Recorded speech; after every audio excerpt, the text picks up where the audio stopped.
శుక్లాంబరధరం విష్ణుం శశివర్ణం చతుర్భుజం ప్రసన్నవదనం ధ్యాయేత్ సర్వవిజ్ఞ ఉపశాంతయే. ఓం శ్రీ గురుభ్యో నమః. నమస్తే అండి, అందరూ ఎలా ఉన్నారు? నేను మీ రామకృష్ణ హాన్, ఆస్ట్రో న్యూమరాలజీని.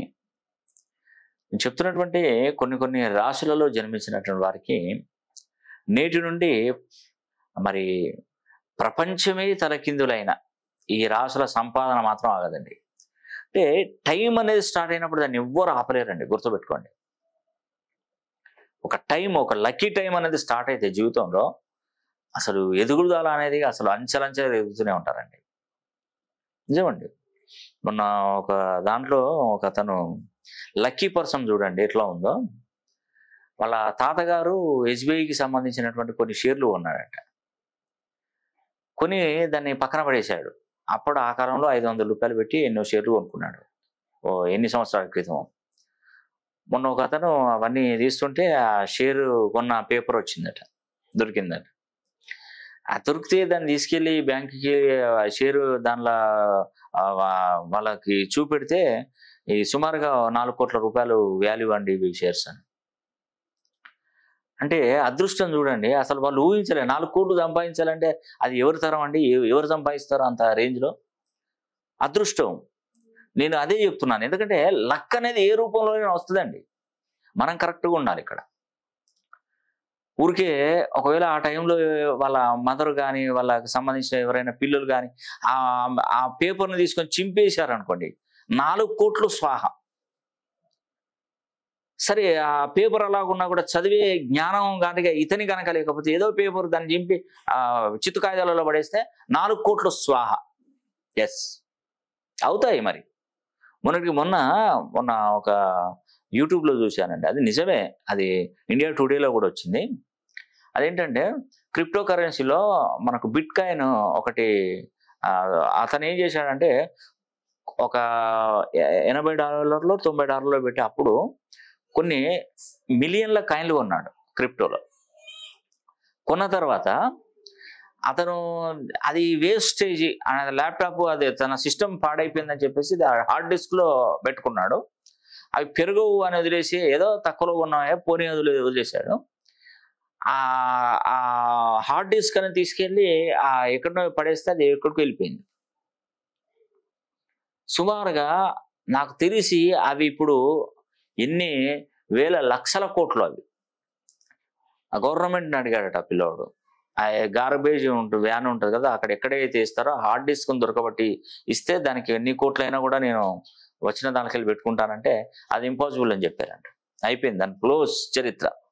అంటే కొందరికి దురదృష్టం అట్లా వెంటాడుతుంది, అదృష్టం కొందరికి ఈ విధంగా వెంటాడుతుంది. మీరు నమ్ముతారో నమ్మరో, నా దగ్గర ఒక కరెక్షన్ తీసుకున్నాడు. ఎవరు అంటే అతని పేరు అరవింద్ అని ఒక అతను నా దగ్గర కరెక్షన్ తీసుకున్నాడు. అసలు యాక్చువల్ అంటే 3 అన్నదమ్ములు. ఈ అరవింద్ అనే అతను వాళ్ళ మిసెస్ చదువుకున్నది, ఇతను ఏం చదువుకోలేదు, వివాహం చేశారు. అరవింద్కి ఏంటంటే యాక్చువల్గా 10th క్లాస్ లోపే తన చదువు. వాళ్ళ అన్న, వాళ్ళ బ్రదరు, వాళ్ళ ఆ పెద్దన్న చిన్నన్న ఎక్కువ చదువుకున్నారు. వీడికి చదువు అవ్వలే, ఇతనికి అరవింద్కి చదువు అవ్వలే. వ్యవసాయం చూసుకుంటూ ఉన్నాడు. అయితే వాళ్ళు హైదరాబాద్కి వెళ్ళి బాగా సంపాదించుకున్నారు, బ్రహ్మాండంగా ఉన్నారు. వాళ్ళ తల్లిదండ్రులు కాస్త చనిపోయారు ఈ అరవింద్కి. వాళ్ళ మిస్సెస్ చదువుకొని ఉంది కాబట్టి వాళ్ళు ఏం చేశారంటే ఇప్పటి వరకు ఇతనికి ఎక్కువగా మేమే ఖర్చు పెట్టాము అని ఏదో ఒకటి లెక్కలు చూపెట్టి, నాన్నగారు అమ్మగారు చనిపోయినప్పుడు ఆ ఖర్చులు మీదేసి ఇవి చేసి అవి చేసి మొత్తం అతని మీద తీసుకొని అన్ని సంతకాలు పెట్టించుకొని వదిలిపెట్టారు. పెళ్లి కాకముందే చిన్నోడు కాబట్టి అన్ని సంతకాలు తీసుకొని వదిలిపెట్టి పెళ్లి చేశారు. ఏదో మామూలుగా తక్కువ కట్నం తీసుకొని అతను పెళ్లి చేయించారు. అయిపోయింది. ఆ తర్వాత ఇతనికి వాటా కింద 3 ఎకరాలు రావాలి. మొత్తం 10 ఎకరాల భూమిలో ఒక ఎకరం అమ్మేసుకున్నారు ఇద్దరు అన్నదమ్ములు. ఈ 3 మొత్తం ఎన్ని 9 ఎకరాలు ఉన్నాయి. 9 ఎకరాలు నాకు 3 ఎకరాలు ఇవ్వాలి. ఆ 3 ఎకరాలు ఇవ్వకుండా సంతకాలు పెట్టుకున్నది వదిలేశారు. ఇప్పుడు చూస్తే ఆ ఎకరం వచ్చేసి 3 కోట్లు పోతుంది. 9 కోట్ల ప్రాపర్టీ అది ఇతనికి రావాల్సింది.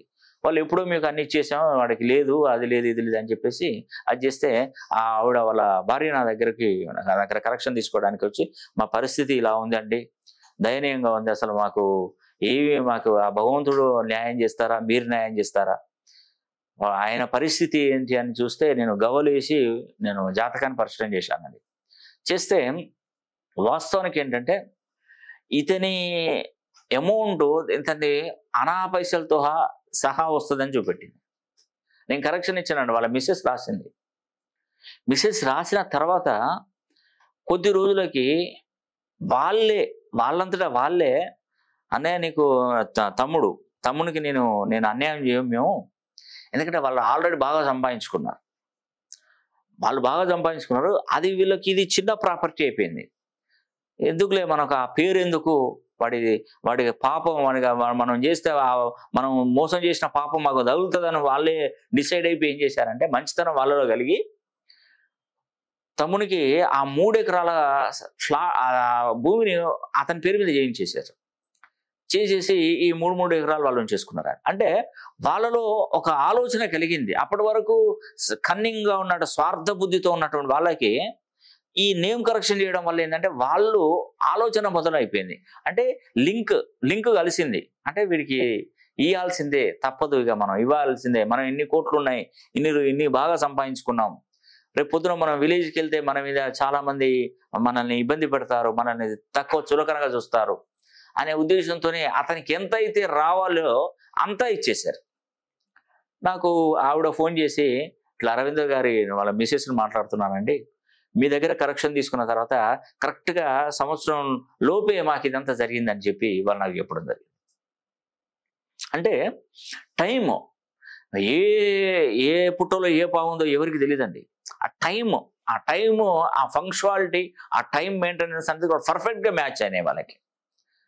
కొన్ని సందర్భాల్లో ఇలాంటి యాదృచ్ఛికంగా ఎన్నో జరుగుతూ ఉంటాయండి. అసలు మనకు రావు అన్న డబ్బు కూడా వసూలు అయిపోతూ ఉంటాయండి. ఒకతను రైల్వే కోసం అని చెప్పేసి 8 లక్షల రూపాయలు ఒక అతనికి ఇచ్చాడు. అతను ఏం చేశాడంటే ఇలా ఒక 100 మందిని దొరకబట్టుకున్నాడు. 100 × 8 ఎన్ని కోట్లు? 8 కోట్లు. 8 కోట్ల రూపాయలు. చూడండి, 8 కోట్లు దాదాపుగా.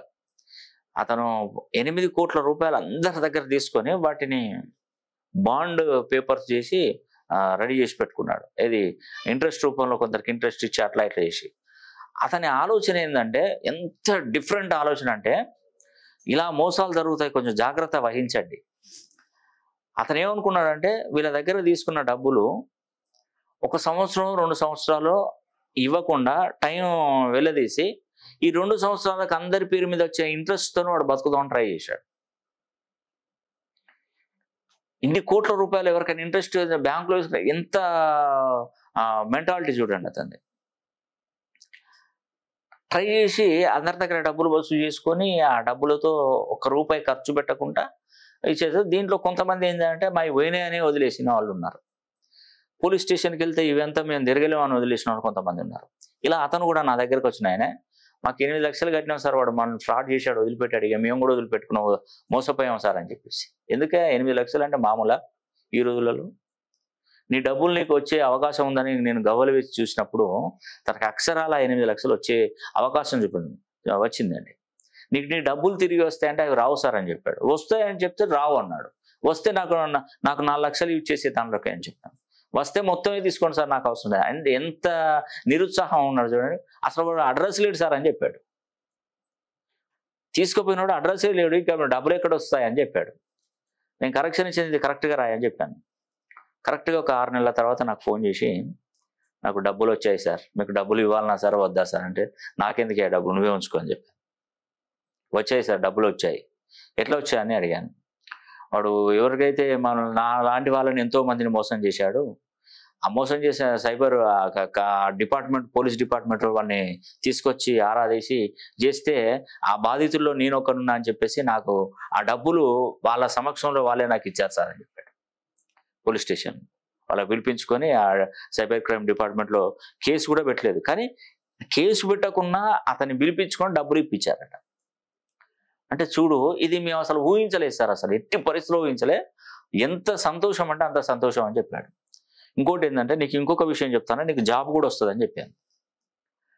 నువ్వు ఏదైతే డబ్బులు నష్టపోయావో ఇంకా నీకు టైం ఉంది, ఈ టైంలో ఇంకొక 6 నెలల్లో సంవత్సరం పడుతుంది, జాబ్ కూడా వస్తుంది చూడు అని చెప్పాను. ఇప్పుడు వెయిట్ చేయాలి. జాబ్ కోసం కూడా అతను ప్రిపేర్ అవుతున్నాడు. జాబ్ కూడా వస్తుందండి.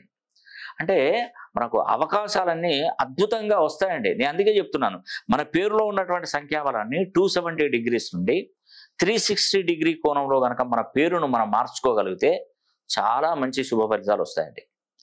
తులారాశిలో పుట్టిన, కుంభరాశిలో పుట్టిన, కన్యా రాశిలో పుట్టిన, వృషభ రాశిలో జన్మించిన ఈ 4 రాశులలో పుట్టినటువంటి వారు ఎవరైనా కూడా గుర్తుపెట్టుకోండి, నేటి నుండి వారి లైఫ్ ఎంత అద్భుతంగా మారుతుందంటే అంత అద్భుతంగా మారుతుందండి.